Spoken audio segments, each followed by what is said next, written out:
concurseiro de todo o Brasil, é um prazer mais uma vez recebê-lo em nossa companhia. Seja bem-vindo, meu amigo, minha amiga, a este site de sucesso que vai fazer de você mais um dos nossos campeões. Sou o professor Jefferson Fiel, professor de matemática e raciocínio lógico. E galera, na aula de hoje, dando continuidade ao estudo da proporcionalidade, hoje nós vamos falar sobre razão. Vamos entender que processo que é esse, o que é uma razão, o que é esse lance de divisão, como que procede, como que se encontra isso, tranquilo? Um assunto muito recorrente no concurso público, muito recorrente pelas mais variadas bancas, tranquilo? Vem comigo então, galera. Olha só, falando nessa aula, nós vamos conceituar o que é a razão, certo? Estabelecer, esse conceito tem que ficar firmado. Vou mostrar para vocês algumas razões presentes no nosso dia a dia, que às vezes passa batido e está presente, e depois a gente vai fazer alguns exercícios de algumas bancas que já caíram nesse ano 2018 aí. Retiramos do forno agora, ok? Então vamos lá, gente. Razão. O que é razão? Galera, muito importante essa palavra agora. E preste muita atenção no que eu vou lhe dizer. A palavra razão, ela tem que ser associada por você como sendo uma divisão. Então, se o exercício disser, determine a razão, ele quer saber o quociente de uma divisão. Razão, divisão, divisão, razão, razão, divisão, razão, divisão. Guarda bem isso. Veja bem, se a palavra razão, ela nos associa a uma divisão, então eu tenho que ficar atento em duas coisas. Porque para dividir, eu preciso conhecer dois valores. Eu preciso conhecer o valor que vai em cima e o valor que vai embaixo. Então, toda vez que a banca disser assim, determine a razão, você já vai lembrar, é uma divisão. Então, eu preciso identificar, de acordo com a informação, quem é o valor que vai estar em cima e qual é o valor que vai estar embaixo. Descoberto esses valores, galera, é só efetuar o cálculo, fazer a divisão ou simplificação dos valores, vai depender muito da alternativa. Tranquilo? Mas razão, palavra-chave, divisão. Conhecer quem vai em cima, conhecer quem vai embaixo. Tranquilo? Vem comigo. Bom, então são dois valores, o de cima e o de baixo. Esses caras têm nomes. O de cima é chamado de antecedente e o de baixo é chamado de consequente. Professor, posso falar também numerador e denominador? Pode, tranquilo também. De cima numerador, de baixo denominador. Bom, agora que a gente já sabe o que é a razão, eu vou mostrar algumas presentes no nosso dia a dia. Por exemplo, velocidade. Velocidade, usado, é um termo, uma grandeza física, né?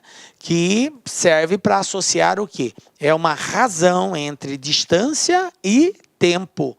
Então, nem sempre o exercício aparece a palavra razão. Por que eu estou mostrando esse outro formato para vocês?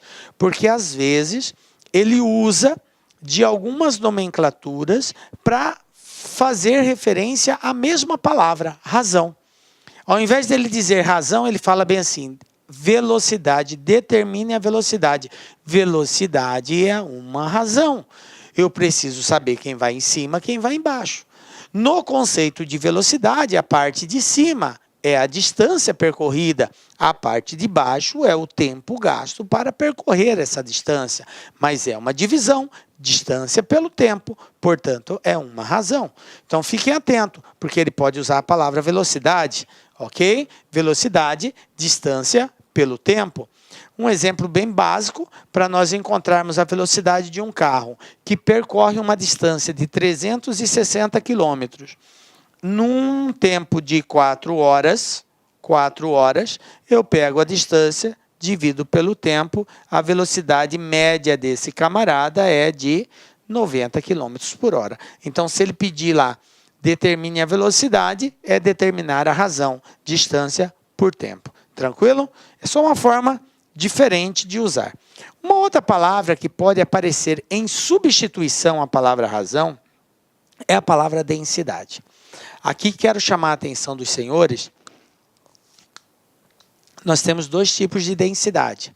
Nós temos a palavra densidade, usada na química, que faz referência à densidade de um determinado corpo, tá?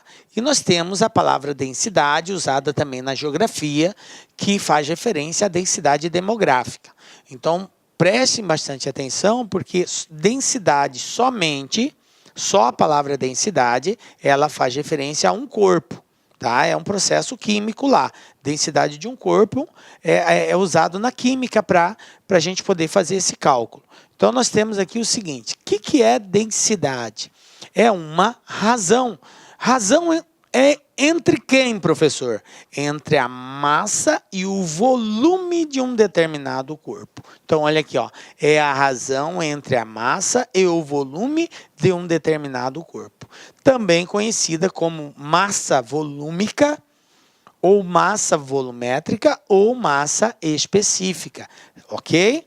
Então, essa relação, essa razão, essa divisão entre a massa e o volume é chamado de densidade, beleza? Então, a gente representa lá pela letra D, pega M dividido por V, massa sobre volume, beleza? Um exemplozinho aqui prático para a gente pegar isso. O exercício pode ir lá. Determine a densidade de uma caixa de algodão cuja massa é 200 gramas e o volume é 2.000 centímetros cúbicos. Então, ele nos deu a massa e nos deu o volume.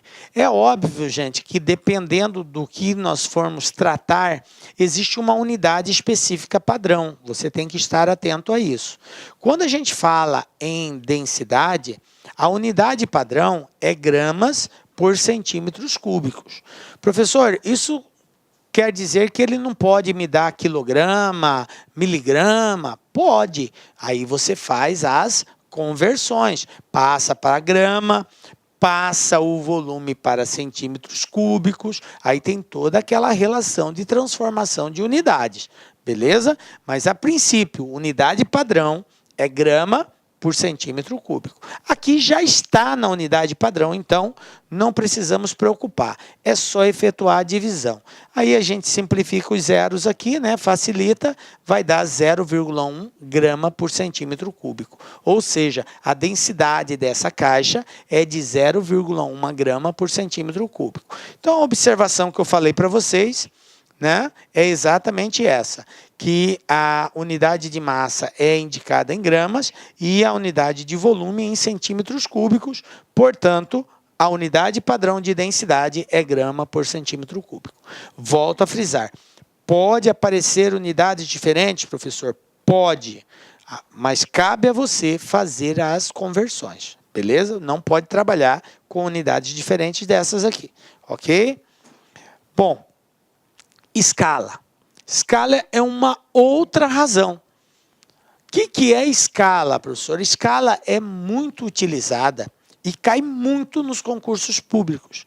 Escala é uma razão, é uma expressão que indica uma relação, um comparativo entre o tamanho de um desenho e o seu tamanho real.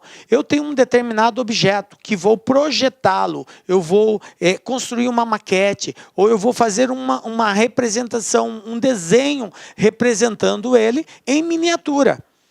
Então, a proporcionalidade que indica a relação entre o desenho e o tamanho real é chamado de escala. Então, escala quer dizer razão. Razão entre quem? Entre o tamanho do desenho e o seu tamanho real. Mas esse desenho, gente, ele não está associado só a um corpo especificamente, um objeto. Pode ser também uma distância. Eu vou a distância de Rio de Janeiro a Fortaleza. Então, existe uma distância aí real. Mas eu quero representar no papel isso. Aí eu vou desenhar essa distância, obviamente, em centímetros, porque senão não vai caber numa folha de papel. É a distância do Rio até Fortaleza. E aí eu vou projetar isso comparando com o tamanho real, então eu vou colocar numa escala de comparação, ok? Então é para isso que existe a escala, para que a gente consiga projetar algo tão grande em dimensões bem pequenas. Tranquilo?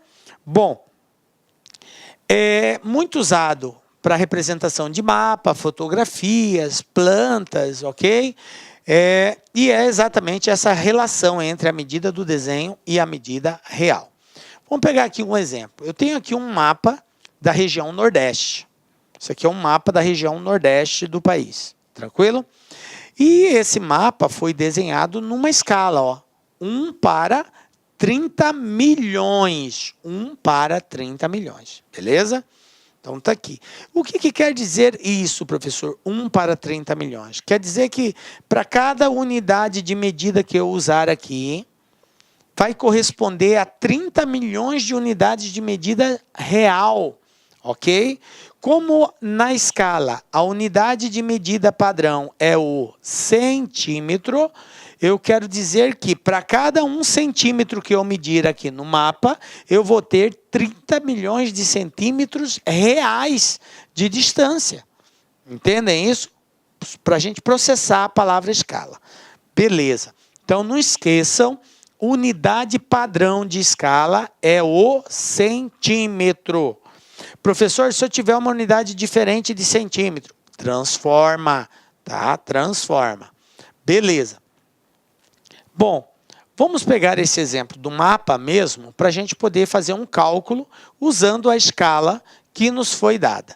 Veja bem, por exemplo, supondo que no mapa medimos a distância em linha reta entre Salvador e Teresina e encontramos 3,5 centímetros. Então, o que foi feito? Vou voltar aqui no mapa. Salvador está aqui, ó. Teresina está aqui.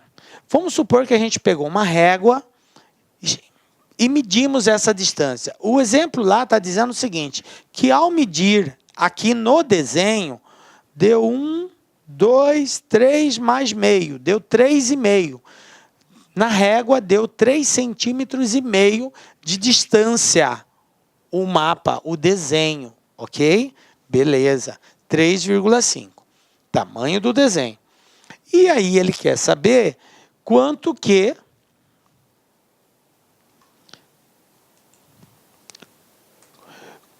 seria o tamanho real disso daqui, ó. Supondo que no mapa mediu 3,5, né? Qual seria o tamanho real, então, dessa distância? Veja bem, escala, gente, ó. Escala. O que é isso? Tamanho do desenho dividido pelo tamanho real.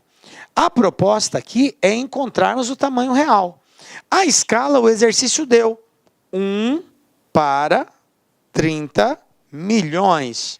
1 para 30 milhões. Igual ao tamanho do desenho, que eu sei, eu medi 3,5, está para o tamanho real que eu vou representar por x. Conclusão. Como que vai ficar o tamanho real aqui, que é o x? É só multiplicar cruzado. Eu vou ter que x é igual a 3,5 vezes 30 milhões. Vezes 30 milhões. E ao fazermos isso, nós vamos encontrar que x é igual a 3 vezes 3,5 vai dar 10,5 mais 6. 6. Então, eu vou ter aqui 105 milhões. 105 milhões de centímetros. De centímetros. Centímetros, não esqueça. Por quê? Porque aqui foi dado em centímetros. Professor, mas lá não falou. Não precisa falar. Toda a escala é a unidade padrão é centímetro, ok? Não precisa mencionar. Você vai sempre considerar centímetro. Então, essa distância que eu encontrei é em centímetro. Aí, o que acontece? Olha o que a banca faz para ferrar com a gente.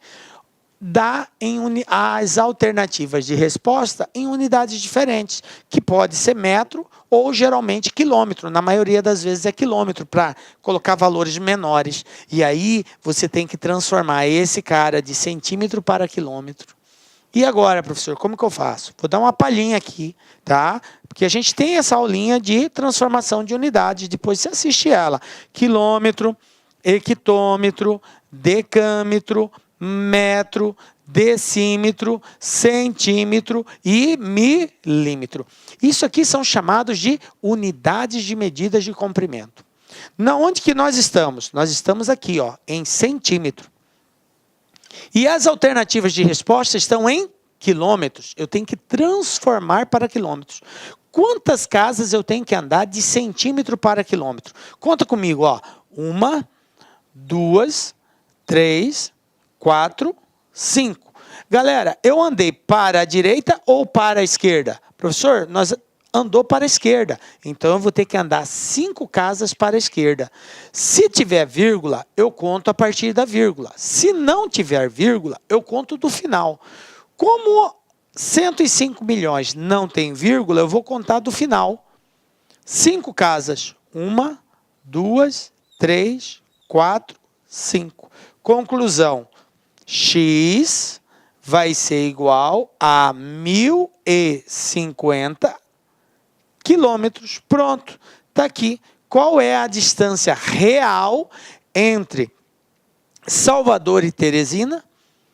1050 quilômetros. É claro, gente, que esses valores aqui são valores considerados naquele mapa. Nós estamos criando a hipótese de ter medido 3,5, ok? De acordo com esses valores que a gente tem, a distância real seria essa, beleza? Nem sei ao certo se de fato é isso aqui, mas o que nós estamos representando é, de acordo com aquele desenho, se nós medíssemos 3,5 nessa escala, a distância real seria essa, beleza? Tranquilinho? Então, de boa, né? Mais uma razão aí.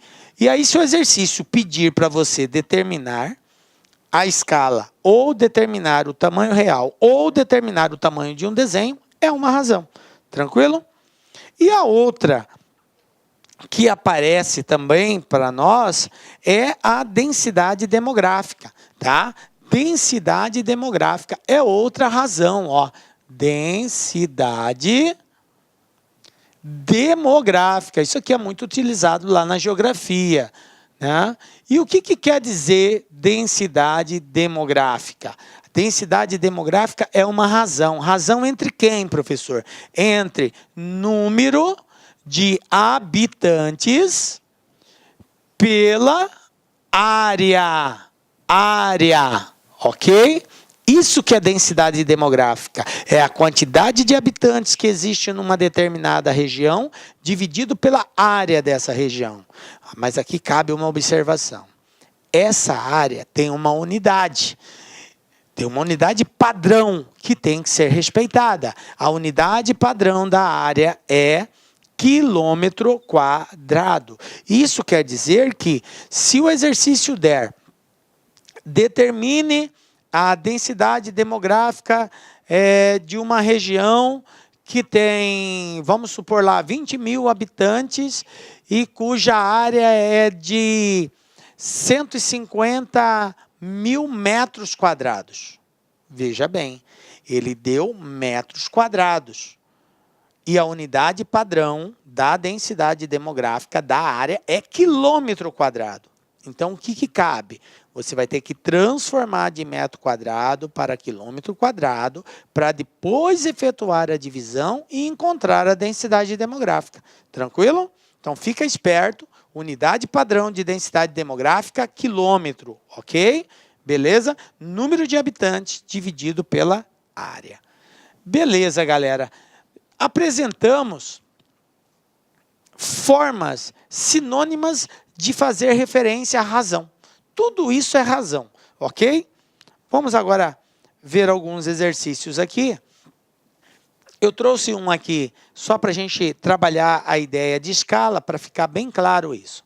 Na construção de um conjunto habitacional de casas populares, todas serão feitas no mesmo modelo, ocupando cada uma delas terrenos cujas dimensões são iguais a 20 metros de comprimento por 8 metros de largura. Visando a comercialização dessas casas, antes do início das obras, a empresa resolveu apresentá-las por meio de maquetes construídas numa escala de 1:200. As medidas do comprimento e da largura dos terrenos, respectivamente, em centímetros na maquete construída, foram de... O que o exercício está pedindo aqui? Ele está dizendo que esse terreno foi feita uma maquete dele, ou seja, foi feito um desenho, foi desenvolvido uma miniatura desse terreno. E essa miniatura obedece uma escala de 1:200, que é a razão de transformação. E aí a pergunta é, usando essa escala, qual vai ser a medida do desenho dessa miniatura? Qual vai ser o comprimento, qual vai ser a largura dela? Então, vamos lá. Temos que fazer separadamente para o comprimento e para a largura. Ele falou que o comprimento é 20 metros. Falou que a largura é 8 metros. Agora, aqui vai uma dica, gente, para nós não perdermos tempo. Por quê? Porque tempo é algo que a gente pouco tem na hora do concurso. Quero chamar a atenção de vocês para as alternativas de resposta. O exercício perguntou aqui as medidas do comprimento e da largura, respectivamente. Respectivamente é uma palavra que exprime ordem. Ordem. Quem vem primeiro, quem vem segundo. Então, ele fala assim, as medidas do comprimento e da largura. Quer dizer que a primeira informação é referente ao comprimento e a segunda informação é referente à largura. Beleza? Bom, pergunto por senhores, quem é maior, o comprimento ou a largura? O comprimento é maior que a largura, o comprimento é 20 e a largura é 8. Sendo assim, o primeiro valor, ele não pode ser menor que o segundo, não pode ser menor.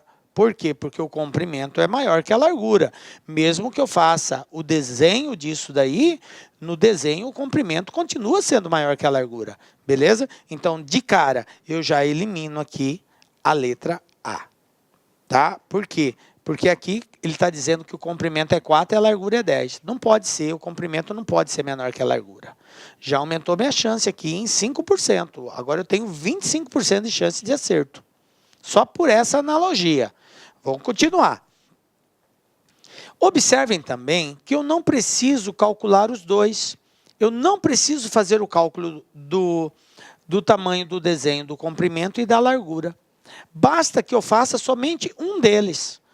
Uai, professor, como assim? Por que só um deles? Porque observe que eu não tenho medidas iguais. Ó, aqui é 5, aqui é 10, aqui é 20, aqui é 50. São medidas de comprimento diferentes. A partir do momento que eu encontrar, por exemplo, que o comprimento é 10, então a resposta só pode ser a letra C. Se eu encontrar que o comprimento é 20, a resposta só pode ser a letra D, porque eu só tenho 20 na letra D. Estão ligados nisso? Então, eu não preciso fazer o cálculo dos dois. Você pode começar pelo comprimento ou pela largura, porque a largura também, ó, todos os valores diferentes. A partir do momento que você encontrar um deles, essa será a resposta correta. E aí você escolhe, então, qualquer um deles aí. Então, tanto faz agora. Faz um ou faz outro. Bom, vamos lá. Escala 1:200. 1:200. Professor, eu vou trabalhar com o comprimento. Beleza, o comprimento não é 20 metros? O que eu falei para vocês? Qual é a unidade padrão da escala? A unidade padrão da escala é centímetros. Se você ainda não memorizou isso, escreva 200.000 vezes, mas não esqueça. Unidade padrão de escala é centímetro. Beleza? Isso quer dizer que você tem que transformar isso aqui para centímetro. 20 metros para centímetros, ó, vamos lá na unidade de transformação, ó, metro, decímetro, centímetro. De metro para centímetro, 1 duas casas para a direita. Então, eu tenho aqui 20, como não tem vírgula, acrescento 2 zeros. Vai ficar 2.000. Então, eu vou ter aqui, ó, tamanho do desenho é x, tamanho real, 2.000. Porque escala é tamanho do desenho dividido pelo tamanho real. Eu quero saber o tamanho do desenho. Então, quem vai ser meu x? Meu x vai ser 2.000 vezes 1, 2.000. 2.000 dividido por 200, corta 2 zerinho, x igual a 10. Pronto.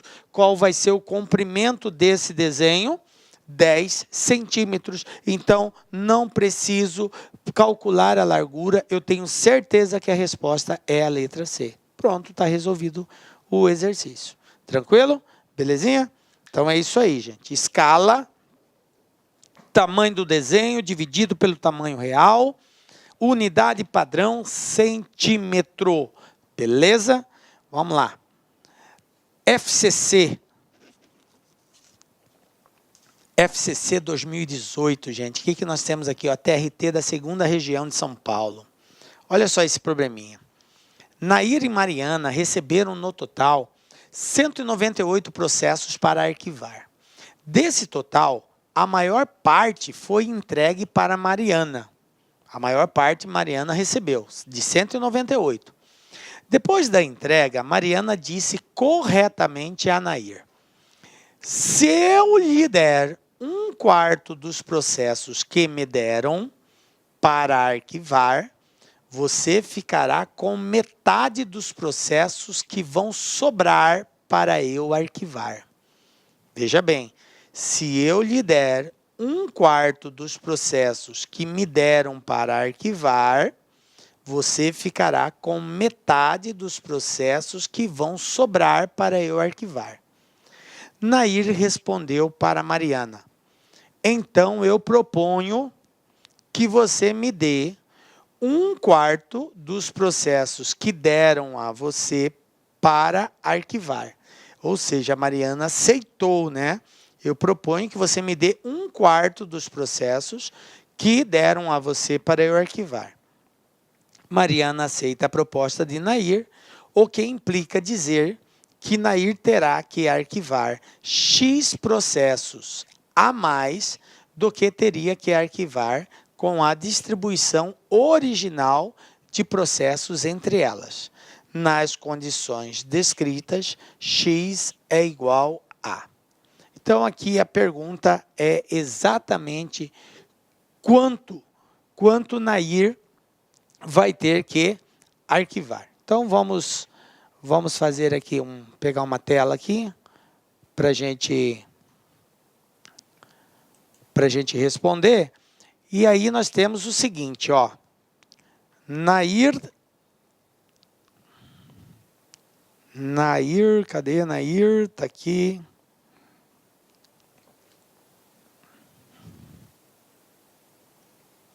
Deixa eu botar na tela aqui.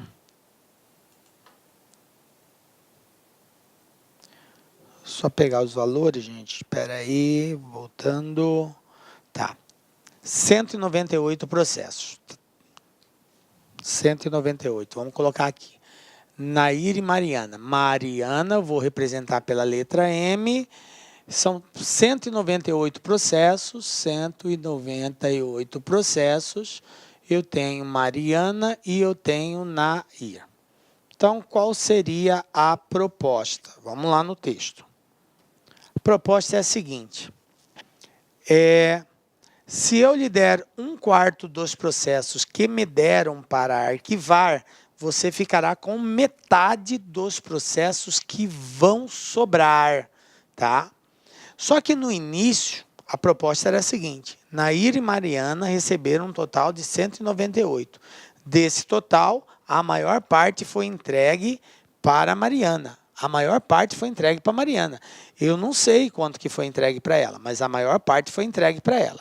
Então, se eu partir, por exemplo, do princípio que Mariana vai arquivar M arquivos, o que vai acontecer com o Nair? Ela vai arquivar 198 menos M. Essa é a proposta original. Mariana vai arquivar M e Nair vai arquivar a diferença. Beleza. Só que, de acordo com o que elas proporam uma a outra, diz assim, que Mariana falou, se eu der 1/4 dos processos que me deram para arquivar, você ficará com metade dos processos que vão sobrar para eu arquivar. Então, se ela der 1/4 do que ela recebeu, a Mariana, a Nair, vai ficar com a metade dos processos que vão sobrar para eu arquivar. Então, vamos lá. Se eu der 1/4 do que eu vou receber, o que seria 1/4 disso daqui? M sobre 4. Se eu der 1/4, então ela vai propor... Olá, meus amigos, minhas amigas, sou o professor Luiz Antônio Carvalho, estou aqui para fazer um convite muito especial para você que quer ser policial, que quer policial militar do estado do Pará, cargo de soldado. Este concurso PM Pará 2019 está confirmado, acredito eu, para o primeiro semestre de 2019, então é hora de você estudar com planejamento, com foco, com antecedência, porque essas são as dimensões necessárias para que você seja bem-sucedido em um concurso público. Venha fazer conosco o nosso pré-edital. Esse curso pré-edital é um curso diferenciado, é um curso que nós temos aqui 180 dias de prazo de acesso. Por quê, professor? Porque nós esperamos que esse concurso venha a ser publicado edital ainda no primeiro semestre. Se tiver com prazo de acesso, você vai receber a atualização do seu curso da PM Pará a custo zero. A custo zero. Pode ter certeza disso, tá? Você pode ter certeza disso, tudo bem? Então tá aí para vocês aí, essa informação aqui para vocês aí. O curso custa apenas 10 parcelas de R$25. Nossos professores aqui não temos professores medianos, são todos professores top de linha. Nós fizemos uma campanha dessa em 2016 muito bem sucedida. Sabe por quê? Porque é o único curso que tem essa ferramenta pedagógica chamada de Personal Coach, que é o estudo em regime de metas. A partir do dia 24, você pode vir no site, pode se matricular, pode hoje, aliás, já tem lá a primeira semana já antecipada. Você pode o quê? Vai estudar em regime de metas, né? Ah, professor, passou do dia 24, perdi aula. Não perde aula, porque todas as aulas são gravadas, editadas e ficam à sua disposição. Bacana, pessoal. Espero vocês aqui na Lá Concursos. Um forte abraço, fique com Deus. Tchau, tchau. Clique lá.